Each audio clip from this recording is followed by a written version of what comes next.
நான் உங்கள் கலை பேசுகிறேங்க. நம்ம தேங்காய், கடலை, கொத்தமல்லி போட்டு சட்னி செஞ்சு இட்லி, தோசை, போண்டா, பஜ்ஜி எல்லாத்துக்கும் தொட்டுன்னு சாப்பிட்லாங்க. அவ்வளோ அருமையாக இருக்கும். முதல் முறையாக நம்ம சேனலை பார்க்குறவங்க சப்ஸ்கிரைப் பண்ணிங்க, கீழே இருக்கிற பெல் பட்டன் அழுத்திங்க. அப்போ தாங்க நான் போடுற வீடியோலாம் உடனுக்குடனே உங்களுக்கு வரும்.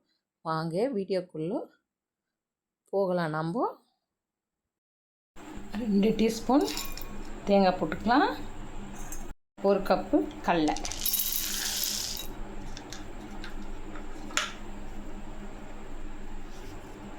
4 பல்லு பூண்டு, பச்சை மிளகாய் ஒரு 6 போட்டுங்க. காரம் கொஞ்சம் தூக்கலாக இருந்தால் தான் நல்லாயிருக்கும். புளி கொஞ்சம், அது கூடவே இஞ்சி, அதோட கொத்தமல்லி, கறிவேப்பிலை, தேவைக்கு ஏற்ற சால்ட்டு. இதை நம்ம மிக்சியில் அரைச்சின்னு வந்துடலாம். இந்த அளவுக்கு நைஸாக இந்த சட்னி அரைச்சிடுங்க.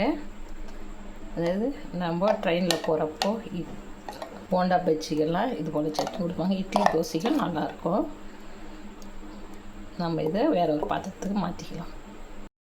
இந்த சட்னி தண்ணியாட்டம் இருந்தால் தான் நல்லாயிருக்கும். தண்ணி கொஞ்சம் சேர்த்துக்கலாம்.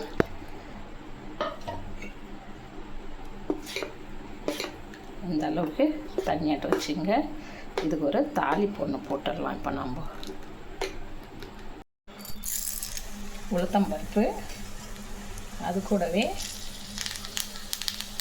கொஞ்சம் கறிவேப்பிலை, கடுகு போட்டுக்கலாம். அது கூடவே காஞ்ச மிளகா, கறிவேப்பிலை போட்டுக்கலாம்.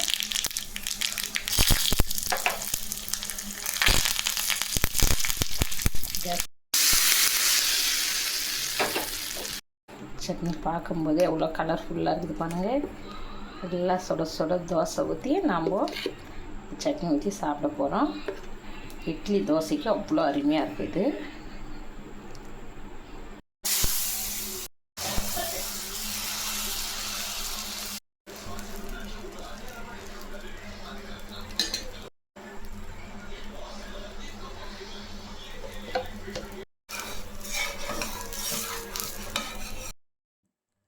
சுட சுட தோசை சுட்டுட்டுங்க.